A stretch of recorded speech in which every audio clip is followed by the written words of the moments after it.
Hello developers. आज की इस वीडियो के अंदर हम लोग डिस्कस करेंगे मल्टी टेंडेंट एप्लीकेशंस के बारे में। बहुत से लोग क्या करते हैं कि वो एप्लीकेशंस बना लेते हैं या सास बेस्ड प्रोडक्ट्स बना लेते हैं जो वो मल्टीपल क्लाइंट्स को सेल करना चाहते हैं। जैसे हमारे पास सिस्टम्स हो गए, ईआरपी सिस्टम्स हो गए, पॉज सिस्टम हो गए, इस तरीके के जितने भी सिस्टम्स होते हैं तो बहुत सारे डेवलपर्स बना लेते हैं या छोटे स्टार्टअप्स जो हैं उन जो उनके क्या बोलते हैं इसको प्रोजेक्ट्स होते हैं या स्टार्टअप के नाम पे वो जो है एक प्रोडक्ट बनाते हैं, एक प्रोडक्ट कंपनी जो है वो क्रिएट करते हैं। तो उसके अंदर क्या होता है कि मोस्टली जो स्टार्टअप्स होते हैं वो बहुत सारे जो है ना इश्यूज को फेस कर रहे होते हैं, जिनमें से एक इशू ये भी है कि मल्टी टेंडेंट जो है ना वो इम्प्लीमेंट नहीं होता है इसके अंदर। अभी हम देखते हैं कि हमारे पास मल्टी टेंडेंट का प्रॉब्लम कहाँ पर आता है, किस प्रोडक्ट के अंदर कहाँ पर हमारे पास प्रॉब्लम आता है और उसके जो है वो सॉल्यूशंस क्या होते हैं। तो अभी आप यहाँ मेरी स्क्रीन पे देख सकते हैं मल्टी टेंडेंट एप्लीकेशन प्रॉब्लम।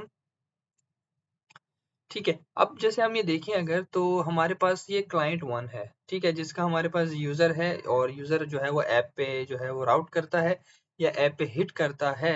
तो हमारे पास क्या होता है, उसका एक डेटाबेस बन जाता है या डेटाबेस उसका एक ऑलरेडी बना हुआ होता है जो हम उसको डिप्लॉय करके दे देते हैं। ठीक है, ये हो गया मेरा एक यूजर वन, या आप समझ लें मेरी मेन या मास्टर ऐप हो गई। तो इसमें क्या होता है, इसका एक जो है वो सेपरेट वीपीएस होता है जहाँ पर ये होस्ट होता है, या आप वीपीएस यूज कर लो होस्टिंगर का, एडब्ल्यूएस का कोई इंस्टेंस यूज कर रहे हो, कोई भी आप चीज यूज कर रहे हो तो उसका जो है वो इशू नहीं होता। बट इसके अंदर जो चीज देखने वाली है वो ये है कि क्लाइंट एक है आपके पास, तो आपने उसको डिप्लॉय करके दे दिया। अब आपके पास क्लाइंट टू आता है, तो क्लाइंट टू को भी आप पूरा का पूरा जो कोड है वो निकालते हैं, फिर आप डेटाबेस भी उसका अलग करते हैं, फिर उसको एक वीपीएस अलग सर्वर लेते हैं। मोस्टली चांसेस यही होता है, उसको आप डिप्लॉय कर देते हो वहां पर। ठीक है, अब क्लाइंट वन हो गया, क्लाइंट टू हो गया, अब आपके पास क्लाइंट थ्री आ रहा है, तो आप फिर यही करेंगे कि उसको लेंगे, सारी चीजें अलग करेंगे और फिर उसको डिप्लॉय कर देंगे।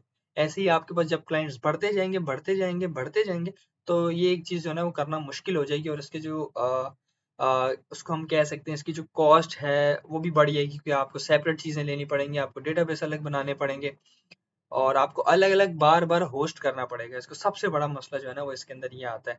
और अगर हम यहाँ पर देखें तो इसकी if we have a million और millions of clients, let's say we have 100 clients, so we need to purchase 100 VPS separate. Mostly तो ये होता है कि एक वीपीएस के अंदर ही बहुत सारा काम हो जाता है, बट अगर आप एक ब्रॉड लेवल पर इसको देखो तो हमें चीज़ें अलग चाहिए होती हैं, क्योंकि अगर हम एक ही में करते हैं ना तो हमें वहाँ पर ग्लिचेस भी आ सकते हैं और एक अच्छा वाला सर्वर लेना पड़ेगा। और मोस्टली तो ये होता है कि वो सब जो है वो अलग अलग वीपीएस लेके उनकी डिप्लॉयमेंट चला रहे होते हैं। अब प्रॉब्लम हमारे पास ये आ गया, ठीक है, कि हमारे पास एक एप्लीकेशन अप एंड रनिंग है, एक स्टार्टअप है, उसकी एप्लीकेशन अप एंड रनिंग है, उसका एक सास प्रोडक्ट जो है वो अप एंड रनिंग है। अब उसको जो है ना उसने बेचना है या उसको जो है ना वो सेल करना है मल्टीपल क्लाइंट्स को। तो एक दो उसके अंदर बेस्ट अप्रोचेज हैं जो मोस्टली इंडस्ट्री के अंदर यूज की जाती हैं, जो मल्टी टेंडेंट एप्लीकेशंस होती हैं। तो अगर हम पहली अप्रोच की बात करें तो पहली अप्रोच के अंदर हमारे पास क्या होता है, पहली अप्रोच के अंदर हमारे पास यहाँ पर आप लोग देख सकते हो मेरी स्क्रीन के ऊपर एक यूजर बना हुआ है, ठीक है, और एक ऐप बना हुआ है। अब ये समझ लो एक आपका यूजर है और एक ऐप है, या पूरी आपकी एक ऐप है जो लाइव है, ठीक है, फ्रंट एंड बैक एंड सब उसी के अंदर है। और अब उस ऐप के अंदर कोड लेवल के ऊपर कुछ चीजें ऐसी हमें कॉन्फ़िगर करनी पड़ती हैं जो हमारे उस कोड के अंदर से डेटाबेस लेवल पे डिफरेंशिएट होती हैं। ठीक है, तो ये एक हमारे पास चीज हो गई। जैसे अब हमारे पास यूजर है और एक ऐप है, इसको हमने अलग से डिप्लॉय कर दिया कहाँ पर, किसी भी वीपीएस सर्वर के ऊपर या किसी भी होस्टिंग प्रोवाइडर के सर्वर के ऊपर जो भी आप बेसिकली यूज करते हैं। अब हमारे पास क्या होगा कि हम उसका जो है ना वो डेटाबेस अलग कर दें। लेट्स से क्लाइंट ए मेरे पास आया, तो उसका जो डेटाबेस है वो हमने अलग कर दिया, एप्लीकेशन हमारी वही है। क्लाइंट बी आया, उसका डेटाबेस हमने अलग कर दिया, सेम एप्लीकेशन है हमारे पास। क्लाइंट सी आया, उसका डेटाबेस हमने अलग कर दिया।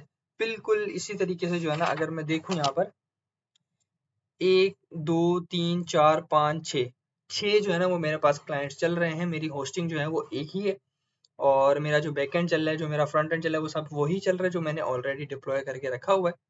अब इसके अंदर क्या हो रहा है कि मैं डेटाबेस लेवल के ऊपर जो है ना वो मल्टी टेंडेंट की जो फंक्शनैलिटी है वो इम्प्लीमेंट कर रहा हूँ, कि कोई भी मेरे पास क्लाइंट आता है उसकी एक डेटाबेस हमने बनाया, होस्टिंग वही है, उसके साथ चीज़ें कनेक्ट कर दी। लो भाई आपका जो क्लाइंट ए का जो पूरा पोर्टल है, जो भी चीज़ें वो अप एंड रनिंग में है। एक अप्रोच तो हमारे पास इंडस्ट्री के अंदर ये यूज होती है। अब अगर हम रो लेवल मल्टी टेंडेंसी के ऊपर आ जाएं, अब रो लेवल हमारे पास बेसिकली क्या होता है, अभी जैसे मेथड 2 के अंदर हमने देखा है यहाँ पर कि हमारे पास मल्टीपल डेटाबेसेस बन रहे हैं। मेथड 1 के अंदर सॉरी, हमारे पास मल्टीपल डेटाबेसेस बन रहे हैं, मल्टीपल क्लाइंट्स के बन रहे हैं, हर क्लाइंट का अलग डेटाबेस, इसके अंदर कोई भी जो है ना वो डेटा लीक का कोई चांस नहीं है, क्योंकि पूरी की पूरी चीजें अलग हैं और पूरा का पूरा डेटाबेस ही अलग है। तो मोस्टली जो है ना वो ये चीज़ है कि मेथड 1 जो है प्रेफर किया जाता है, बट अगर हम मेथड 2 के अंदर जाएं तो ये हमारे पास आता है रॉ लेवल मल्टी टेंडेंसी, जो डेटाबेस के अंदर ही होती है बेसिकली। अब इसको लगाने का जो तरीका है वो हमें स्क्रैच से ही इस पे काम करना पड़ता है। लेट्स से फॉर एग्जांपल हम कहते हैं यहाँ पे हमारे पास एक टेबल है टेनेंट्स, ठीक है, एक हमारे पास टेबल है टेनेंट जिसका अंदर हमारे पास आईडी है और हमारे पास एक नेम है। अब आईडी के अंदर 1 है और नेम के अंदर मेरे पास अली है, इसका मतलब ये है कि जो अली है वो मेरा क्लाइंट ए है, जो जॉन है वो मेरा क्लाइंट 2 है, जो टॉमी है वो क्लाइंट मेरा 3 है। तो बेसिकली 3 मेरे पास क्लाइंट हैं, 1 2 और 3।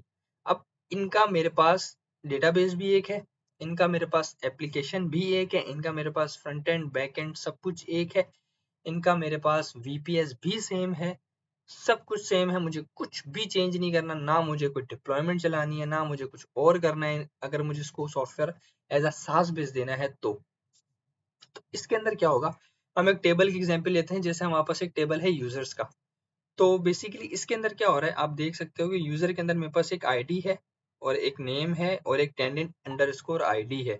इसका मतलब ये है कि ये वाला जो अगर मैं यहाँ पर देखूँ इसको, अगर हम इसको यहाँ पर देखें, एरो अगर बनाता हूँ मैं, तो ये मेरे पास क्या यहाँ पर शो कर रहा है कि जो हमारे पास यूजर 1 है, ये यूजर 1 जो है मल्टी टेंडेंट 1, लाइक ये यूजर जो है ना वो अली का यूजर है। अगर मैं यहाँ पर देखूँ तो 1 जो यूजर है वो मेरे पास एक, जो मेरा एक यूजर है वो कहाँ पर है, वो क्लाइंट ए के, जो क्लाइंट ए है मेरा बेसिकली जो अली है उसका वो यूजर है। जब भी मेरे पास अली लॉगिन होगा तो उसके पास जो है ना वो मेरा ये वाला यूजर आएगा, डिस्प्ले होगा बेसिकली। अब हम अगर यूजर 2 की तरफ जाएं तो यहाँ पर हम लोग देख सकते हैं कि यूजर जो 2 है वो टेनेंट आईडी 3 का है। इसका मतलब ये है कि जो यूजर है मेरा वो टॉमी का है। अगर टॉमी लॉगिन करेगा तो उसके पास यूजर 3 डिस्प्ले होगा, ना कि यूजर 1 और ना कि यूजर 2। अब ये दो तरीके होते हैं हमारे पास मल्टी टेंडेंसी को इम्प्लीमेंट करने के लिए एक सास बेस्ड सॉफ्टवेयर के अंदर। अब जो रो लेवल है हमारे पास, इसके अंदर जो है ना वो डेटा लीक के जो चांसेस है वो बढ़ जाते हैं। वो कैसे बढ़ जाते हैं, वो ऐसे बढ़ जाते हैं इसके अंदर कि ओके, तो हम लोग डिस्कस कर रहे थे कि हमारे पास जो रॉ लेवल है उसके अंदर डेटा लीक की जो चांसेस है वो बढ़ जाते हैं। वो बढ़ कैसे जाते हैं इसके अंदर, वो बढ़ इस तरीके से जाते हैं कि हम लोग जब, जो एज अ डेवलपर जो है वो कोड लिख रहा है और कोई क्वेरी है और उस क्वेरी के अंदर अगर उसने मल्टी टेंडेंट या टेंडेंट अंडरस्कोर आईडी या मतलब जो भी उसने आईडी का नाम रखा हुआ है अगर वो नहीं देता, तो इससे ये होगा कि मेरे पास जो अली है उसके पास तीनों यूजर डिस्प्ले हो जाएंगे। अगर मैं ये नहीं बोलता उसको कि डेटाबेस से सिर्फ और सिर्फ अली के जो यूजर्स हैं वो लेकर आओ, तो फिर जो है ना वो डेटा लीक के चांसेस जो है ना वो बढ़ सकते हैं, बहुत ज्यादा चांसेस जो है ना वो बढ़ सकते हैं। अगर हम रिकमेंडेशन के ऊपर जाएं तो लेवल 1 कह रहा हूँ, जो मेथड 1 है मेरे पास वो ज्यादा रिकमेंड है क्योंकि वो एक इजी है और उसके अंदर जो है ना बहुत सारी जो है ना वो चेंजेस नहीं करने पड़ते कोड लेवल के ऊपर भी, और उसके अलावा डिप्लॉयमेंट लेवल के ऊपर भी आप लोग देखो तो इस तरीके से जो है ना एक मल्टीपल टेंडेंसी की जो एप्लीकेशंस है, जो कॉन्सेप्ट है एक सास बेस्ड सॉफ्टवेयर के अंदर उसके अंदर इम्प्लीमेंट किया जाता है। अब डिपेंड करता है कि आपके क्लाइंट कितने हैं और आप कौन सी अप्रोच यूज करें, बट जो भी आप अप्रोच यूज कर रहे हैं उसको मेक श्योर करो कि आप परफेक्टली जो है ना उसको इम्प्लीमेंट कर रहे हो, टेस्ट कर रहे हो, बाकी सारी चीजें हो रही हैं, उसके टेस्ट रन हो रहे हैं और इस तरीके से बहुत सारी चीजें। तो उम्मीद करता हूँ कि आपको मल्टी टेंडेंसी एप्लीकेशन का जो कॉन्सेप्ट है वो समझ में आया होगा और मिलते हैं अपनी नेक्स्ट वीडियो में। अल्लाह हाफिज।